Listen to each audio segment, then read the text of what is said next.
오늘 뉴스큐레이션 정당 바로 세우기 대표 신인규 변호사와 함께합니다. 안녕하세요. 네, 안녕하세요. 신인규입니다. 예, 맹영경 기자도 함께합니다. 안녕하세요. 네, 안녕하세요. 예, 경기도지사 재임 시절 법인카드를 이용했다는 의혹으로 검찰이 이재명 민주당 대표를 또 재판에 넘겼습니다. 이 소식부터 살펴보죠. 네, 먼저 조승래 민주당 대변인의 목소리부터 좀 들어보겠습니다. 이미 경찰 수사에서 이재명 대표에게 혐의가 없다는 사실이 밝혀지기도 했습니다. 그런데도 검찰은 부득부득 사건을 되살려 기소했습니다. 검찰에 부여된 기소권이 야당을 옥죄기 위한 수단입니까? 검찰의 비열한 정치 탄압을 규탄합니다. 네, 오늘 말씀하신 거에 대한 민주당의 반응이었고요. 수원지검은 그 이재명 대표가 2018년 7월부터 2021년 10월까지 그 경기도 예산 1억 653만 원을 유용했다라는 혐의로 불구속 기소한 겁니다. 이 대표가 경기도 관용차를 공무와 무관하게 사용했다. 그리고 과일이나 샌드위치를 구입하고 개인 의류 세탁 등의 경기도 예산을 사용한 걸로 조사됐다 이렇게 밝혔고요. 그러면서 이제 사적 용도로 지출한 예산을 그 공적 용도로 적법하게 이뤄진 것처럼 위장하기 위해서 허위 지출 결의를 하기도 했다라는 설명도 했습니다. 지금 이 법인카드 유용에 대해서 이 법원이 이미 2차례 유죄 판단을 내렸거든요. 그 김혜경 씨와 그리고 지난 2월에 그 경기도 별정직 공무원이었던 배모 씨가 징역형 집행유예를 받은 터라 이 대표 재판에도 부담이 될 수 있다라는 전망이 나오고요. 다만 경찰은 지난 2022년 12월에 관여 정황이 확인되지 않는다라면서 불송치 결정했었습니다. 예, 경찰이 불송치 결정을 했는데 법인카드가 그러니까 잘못 쓰였거나 이제 공적인 용도로 쓰이지 않았다라는 거를 일부 확인을 했지만 당시에는 이재명 대표가 이거를 지시를 했거나 관여를 했는지 발견을 못한 건데 검찰은 그런 정황이 있다라고 지금 보고 기소를 한 것 같아요. 네. 정치권 반응은 어떻습니까? 앞서 들으신 것처럼 민주당은 억지 기소다 이런 주장을 펴고 있고요. 특히 이제 검찰의 잣대가 이중적이다라는 점을 집중적으로 좀 지적을 하고 있습니다. 야당 대표에게만 가혹한 잣대를 좀 들이대고 대통령이나 영부인 앞에서는 왜 한없이 작아지는 것이냐 이런 비판하고 있는 거고요.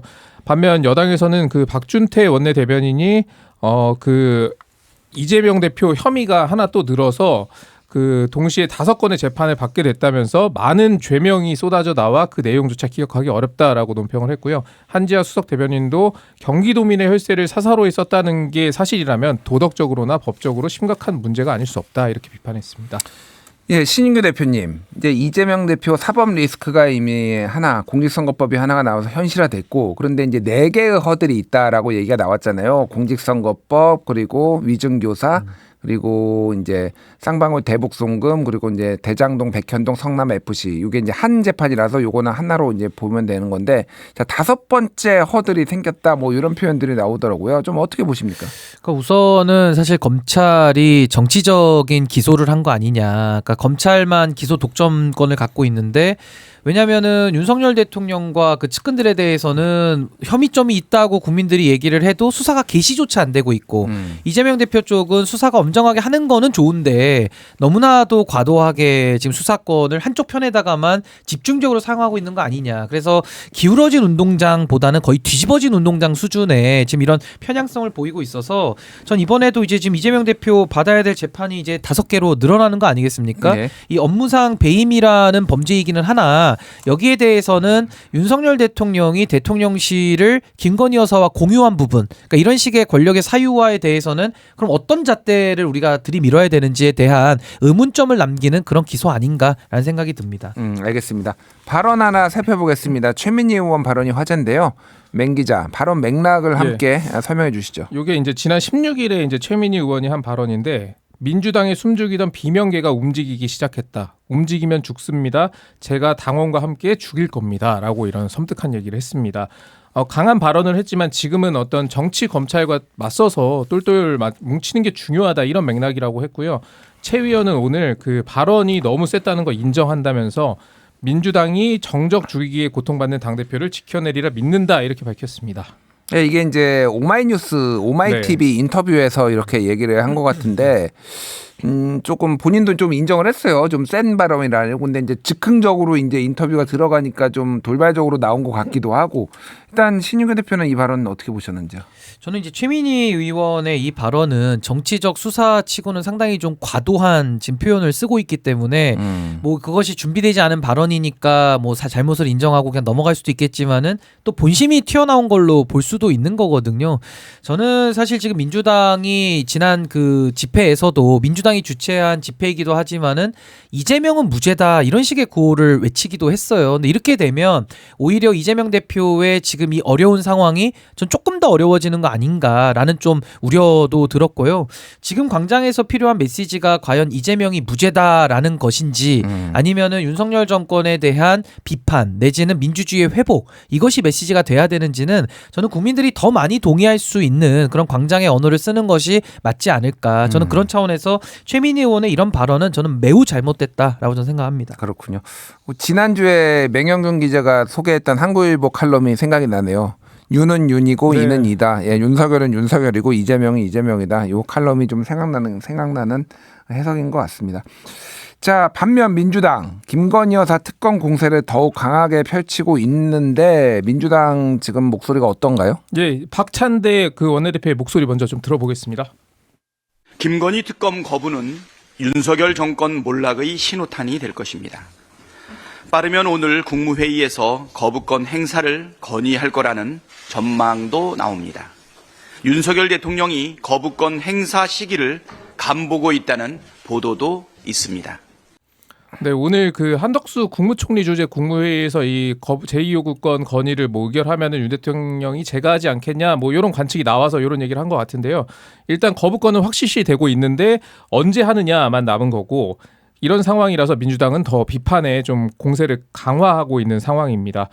박찬대 원내대표는 또 이제 과적 관련 특검이나 검찰 수사를 거부한 사람은 윤석열 대통령이 유일하다라고 또 했고요. 그러면서 이제 윤 대통령이 특검을 거부하면 윤 정권의 몰락만 앞당겨질 뿐이다라고 경고를 하기도 했습니다. 예. 그러니까 다음 주 25일에 이제 이재명 대표의 위증교사 다음 주 월요일이죠. 네. 근데 선고가 있고 28일에 지금 민주당을 예고로 해놓은 상황이에요. 그러니까 거부권 제의 요구권이 행사되는 거를 전제로 해가지고 그럼 28일에 지금 어떻게 될지를 봐야 될 것 같은데. 중요한 거는 지금 국민의힘에서 네. 뭐 소위 말하는 이탈표 혹은 소신표가 얼마나 나오는지가 좀 중요한 것 같은데 한동훈 대표의 요즘 스탠스가 상당히 이제 친윤과 친한이 이게 뭔가 좀 화합하는 모양새인 것 같아요. 그러니까 김건희 여사 특검에 대해서도 좀 어떤 입장이 나온 게 있는지 좀 궁금한데요. 그 부분은 없고 다만 이 이재명 대표에 대한 그 1심 선고가 나온 뒤로 국민의힘이 이재명 대표를 향해서 좀 그런 메시지에 좀 집중하고 있다 이렇게 보여지고요. 그리고 한동훈 대표도 그 사법 리스크 이재명 대표의 사법 리스크를 겨냥한 발언을 좀 기회가 될 때마다 하고 있습니다. 그리고 좀 민생 행보를 하는 게 좀 눈에 띄는데 민생특위 출범을 준비 중이다라는 얘기가 있고요. 또 노동정책 의제를 얘기하고 중소기업인 간담회를 가지면서 어떤 중소기업계 지원책을 좀 한동훈 대표가 약속하기도 하는 모습이 있었습니다. 다만 그 대통령의 어떤 기자회견 전까지는 좀 활발하게 제기했던 용산을 향한 어떤 쇄신이나 이런 김건희 여사 사안에 관련된에서는 좀 입장을 좀 자제하고 있는 모습인데요. 이를 두고 뭐 한 대표가 속도 조절을 하고 있다라는 분석도 나오는데 그것이 뭐 독이 될 수 있다라는 전망이 나옵니다. 한국일보 같은 경우에는 오늘 그 사설에서 지금은 이재명 공박에 몰두할 게 아니라 쇄신 골든타임을 살려야 할 때라는 우려와 주문이 잇따르고 있다라고 지적을 하기도 했고요. 그리고 이제 이 명태균을 둘러싼 논란이 있기 때문에 지금 상황은 오히려 여권의 상황이 더 심각하다라는 지적도 함께 하고 있습니다. 네, 이재명 대표가 이제 죄송합니다. 한동훈 대표가 이재명 대표의 유죄를 보면서 1심 유죄를 보면서 반사 이익으로 우리에게 돌아오지는 않을 것 같다. 우리가 쇄신해야 된다. 이런 취지의 얘기를 최고위원회에서 했다라고 하는데 어떻게 보십니까, 신인규 변호사님? 지금 한동훈 대표의 이런 스탠스, 민생을 좀 더 챙기겠다라는 거잖아요. 이게 효과가 있을까요? 근데 이제 민생을 챙기는 건 당연한 일인데 사실 정치권에서 특히나 집권 여당에서 민생에 대한 관심을 보여준 적이 없잖아요. 근데 굳이 이렇게 예민한 특검과 거부권 재의결 이슈가 나올 때는 또 민생 얘기하면서 또 도망가는 이런 모습도 있어서 저는 국민들께서 상당히 그 부분을 비판적으로 보실 수밖에 없다라고 보고요. 윤석열 대통령의 거부권이 기정사실화되는 것도 굉장히 좀 좀 착잡한 일입니다. 왜냐하면 탄핵당해서 파면당한 박근혜 대통령조차도 본인에 대한 수사는 거부권 쓰지 않았고요. 그때도 윤석열 대통령이 말하는 그 위헌적이라고 말하는 전혀 위헌이 아닌 야당 추천 특검을 박근혜 대통령은 수용을 하면서 파면까지도 감수를 했었거든요. 근데 그런 박근혜 대통령을 수사했던 윤석열 대통령 당시 검사가 지금 대통령이 되고 나서는 박근혜 대통령보다도 못한 지금 처신을 하고 있는 거 아닌가라는 생각이 들고, 이런 식으로 법안을 지속적으로 거부하게 되면은 대한민국의 헌법의 근간이라고 하는 삼권 분립이 무너져 내린다라는 점을 지적하지 않을 수가 없고요. 저는 이번에 제2의결에 대해서도 저는 의외의 결과 나올 수 있다고 봅니다. 첫 번째는 국민의힘의 의원들이 키를 쥐고 있는데요. 이걸 언제까지 피할 것이냐라는 저는 나름의 자문을 전 해볼 거라고 봅니다. 특검법이 이번만 통과한다고 해서 면제되는 건 아닐 거를 알고 계실 거거든요. 예. 그래서 전 이번에도 적극적인 표결이 임할 수 있다는 게 들고, 또 하나는 지금 이게 무기명 투표라는 점을 우리가 전제할 때 국민의힘 안에서도 의외로 한동훈 리더십을 흔들겠다라는 친윤계 의원들 내지는 중립적인 의원들이 있을 수가 있어요. 그럼 이분들이 오히려 양심에도 부합하고 오히려 그 결과가 한동훈 대표에게는 역으로 작용되게 하면서 한동훈 리더십을 틀어버리자, 여기서 그냥 제거를 하자라는 그런 의도적인 투표, 이것도 무기명 투표를 이용한 전 전략적 선택도 배제할 수 없다. 그렇다면 우회적으로는 오히려 역설적으로 특검이 통과되는 결과가 나올 수도 있지 않을까라는 상상도 좀 해봅니다. 그러니까 전략적 선택 얘기를 하셨는데 뭐 우리가 모르죠. 다 당일날 가봐야 되지만 어제 이제 조국 혁신당의 조국 대표가 나오셨는데 조국 대표는 좀 어렵지 않을까. 지금 오히려 여권이 똘똘 뭉쳤다. 뭐 이런 얘기도 해주셨습니다. 그래서 그건 좀 지켜봐야 될 것 같고. 자, 그런데 요거 신규 변호사님 요것도 여쭤볼게요. 한동훈 대표의 이런 스탠스 변화, 그러니까 용산의 쇄신, 윤석열 대통령의 변화 이런 거를 요구하다가 최근에 이렇게 이재명 대표에 대해서 화살을 돌리고 용산에 대해서는 좀 말을 자제하는 게, 물론 이재명 대표의 사법 리스크가 이제 현실화된 측면도 있지만은 또 하나가 지금 당 게시판 논란이 있잖아요. 여기에 한동훈 대표 가족으로 추정되는 사람, 그 동일한 이름의 사람들이 지속적으로 윤석열 대통령 비판글을 올린 것이 이제 당원들한테 논란이 되고 있는데 이것 때문 아니냐, 뭐 이런 분석도 있어요. 이건 좀 어떻게 보십니까? 그러니까 지금 한동훈 대표 입장에서는 사실 당선될 때는 민심을 받들겠다, 국민 눈높이를 상당히 강조하면서 최혜병 특검법도 스스로 발의하겠다라고 이야기를 했었거든요. 물론 이제 제3자 추천을 강조했습니다마는 지금은 당대표에 출마하던 한동훈 대표의 기준보다도 훨씬 미달되는 수준의 사실은 이제 당정 일체론을 다시 한번 강조하고 있는 이런 모양새거든요. 아무래도 왜 그런 심경의 변화가 있었을까를 좀 미루어 짐작하자면은 아무래도 이런 당원 게시판 논란이라든지 당 내에서 정체성 공격이 자꾸 있는 겁니다. 그래서 한동훈 대표 입장에서는 오히려 대통령과의 차별화를 어설프게 시도해서 당내에서 축출당하는 국면보다는 오히려 지금 기회에 이재명 대표 쪽에 대해 가지고 더 비판의 수위를 높이면서 오히려 당내 결속을 한 번 더 다져보겠다라는 의도로 보여지거든요. 근데 이게 양날의 검인 게 당내에서 지지를 받을 수 있을지도 의문입니다만은 민심이 또 떠나가는 이런 반작용은 또 어떻게 해결할 것인가라는 의문이 남고요. 저는 당원 게시판 문제에 대해서는 한동훈 대표 입장에서 본인이 직접 했다면은 솔직하게 인정하는 게 맞고요. 만약에 그게 아니라면은 당장 이 부분에 대해서는 수사기관에 오히려 한동훈 대표가 수사를 의뢰해야 될 상황 아닌가, 전 그런 생각이 듭니다. 오늘 김기현 전 대표도 이제 당무감사를 해야 된다라고 얘기했고 친윤계의 인사들이 지금 뭐 돌아가면서 그 얘기를 하고 있는데 당에서 어떻게 반응할지 좀 봐야 될 것 같고요. 자, 이거 좀 봐야 될 것 같습니다. 명태균 씨가 구속된 뒤에 첫 조사를 받았는데 민주당은 또 추가 녹취를 공개를 했고요. 그 김소연 변호사는 또 명태균 씨 요청으로 변호사를 사임을 했고 복잡하게 돌아갑니다. 이거 좀 정리 좀 해주시죠. 일단 명 씨는 오늘 그 창원지검에서 피의자 조사를 받았고요. 구속 이후 첫 조사였고요. 강혜경 씨의 주장을 깰 증거를 많이 수집했다라는 게 명 씨 측 입장입니다. 뭐 돈거래의 흐름이라든지 뭐 이런 얘기를 하는 거고요. 그리고 오늘 검찰은 그 미래한국연구소가 실시한 여론조사와 어떤 공천 개입 의혹 등에 대해서 좀 조사한 것으로 보입니다. 그리고 이제 명 씨를 변호하던 김소연 변호사가 명 씨의 사임 요청을 받아들여서 사임하게 됐다라는 보도도 있고요. 그리고 민주당에서 제기한 의혹이 또 하나 있는데, 이 명 씨가 그 창원시 공무원들과 도시계획 관련 현안 간담회를 주도해서 논의한 사실을 나타내는 그 문서를 또 공개를 했어요. 그러니까 창원시 공무원이 김영선 의원실을 출장 방문한 내역을 요구해서 자료를 받은 건데, 이 중에 명태균이란 이름이 등장하는 문서가 하나 있었던 겁니다. 그래서 이 간담회에서 명 씨가 어떤 발언을 했는지도 나오는데 어떤 용도 변경이나 그리고 비용에 대해서도 물었고 그런 방향성을 제시한 것처럼 뭐 보이는 그런 정황이 있습니다. 그래서 이거를 민주당은 민간인이 하는 게 맞느냐 이런 지적을 하고 있습니다. 일단 김소연 변호사가 갑자기 오늘 사임계를 내서 보내겠다라고 이제 창원지검에 보내겠다라고 얘기를 해서 이거 좀 깜짝 놀랐는데 신 변호사님은 또 변호사시잖아요. 좀 어떻게 보셨습니까? 우선은 김소연 변호사를 명태균 씨가 자신의 변호인으로 선임하는 과정도 좀 석연치는 않았습니다. 근데 이제 무료 변론이라는 형태는 취하고 있습니다만은 굳이 해석을 해보자면 명태균 씨 입장에서는 김소연 변호사가 사실상 그 찐윤 스탠스를 취하고 있기 때문에 오히려 본인의 구명에는 더 적합한 인사 아니냐라는 판단을 했을 수도 있고요.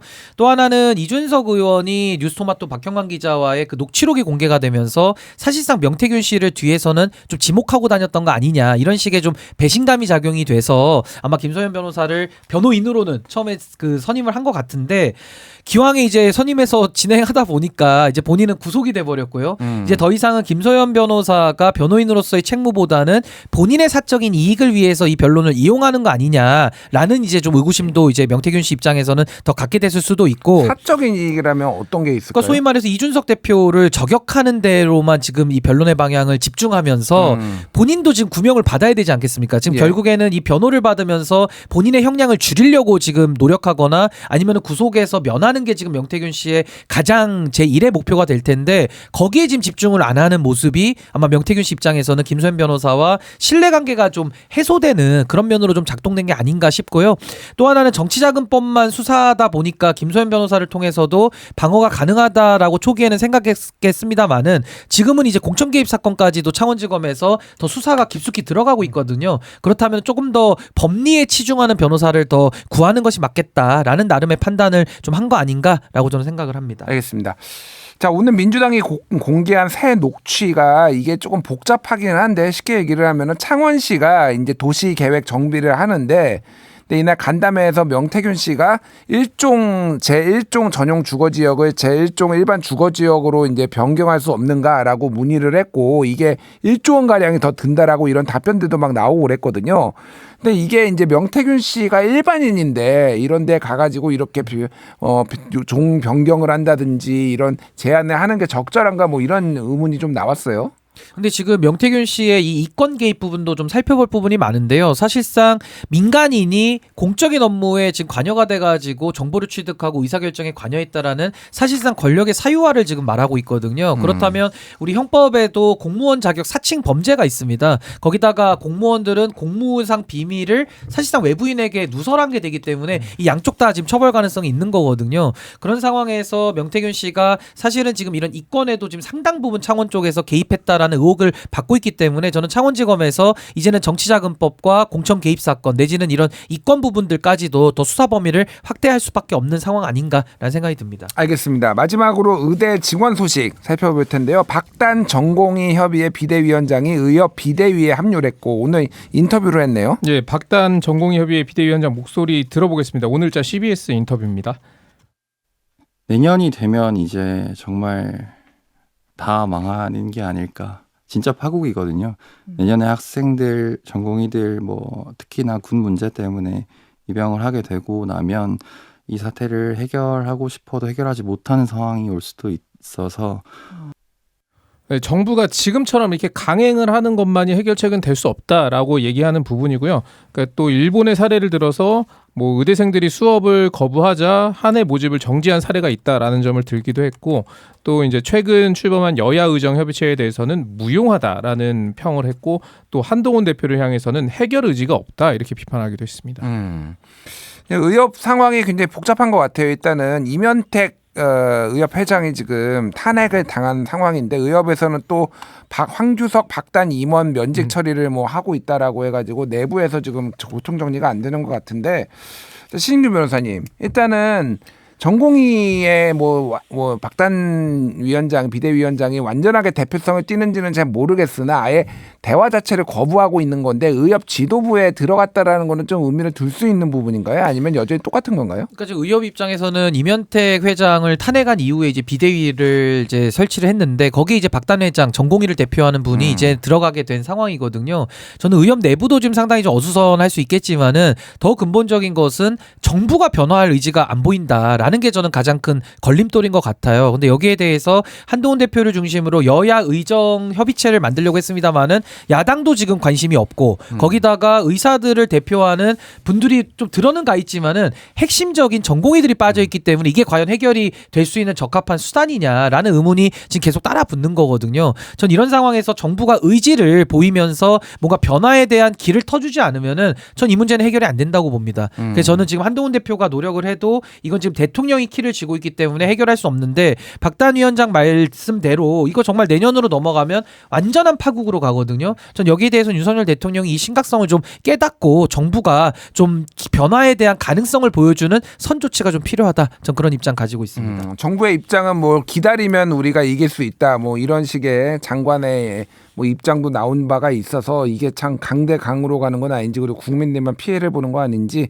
참 걱정입니다. 자, 짧게 마지막으로 윤석열 대통령 G20 정상회의 참석자 브라질 방문 중인데 북한 러시아 군사 밀착을 강도 높게 비판을 했어요. 네, 그렇습니다. 윤석열 대통령 발언 한 대목 들어보겠습니다. 저는 러시아와 북한이 불법적인 군사 협력을 즉각 중단할 것을 강력하게 촉구합니다. 국제 질서 수호를 위한 의지와 행동에 힘을 모아주실 것을 호소합니다. 네, 들으신 것처럼 그 G20 정상회의 정상 세션에서 이제 윤석열 대통령이 러시아와 북한을 좀 규탄하는 목소리였고요. 이 발언이 그 세르게이 라브로프 러시아 외무장관의 발언 직후에 나와서 좀 더 주목이 됐습니다. 이어서 이제 윤 대통령뿐 아니라 뭐 이시바 시게로 일본 총리도 그리고 저스틴 트리도 캐나다 총리도 이런 북한의 우크라이나 전쟁 참전을 비판하는 목소리를 냈습니다. 이에 대해서 이제 대통령실 고위 관계자 설명은 많은 정상이 꽤 직설적으로 구체적 용어와 예시를 써가면서 북한과 러시아를 거론했다. 이렇게 당시 상황을 좀 전하기도 했습니다. 예. 근데 실질적으로 이제 북한이나 러시아를 변화시킬 수 있는 건지 이 규탄이 그동안의 입장하고 크게 달라지진 않은 것 같아서 어떤 전략이 있는 건지 이런 것도 다각도로 좀 짚어보아야 될 것 같습니다. 윤 대통령 외교행보 소식은 이어지는 국경 없는 문의정 코너에서 자세히 살펴보겠습니다. 오늘 두 분 감사합니다. 예, 네, 고맙습니다. 감사합니다.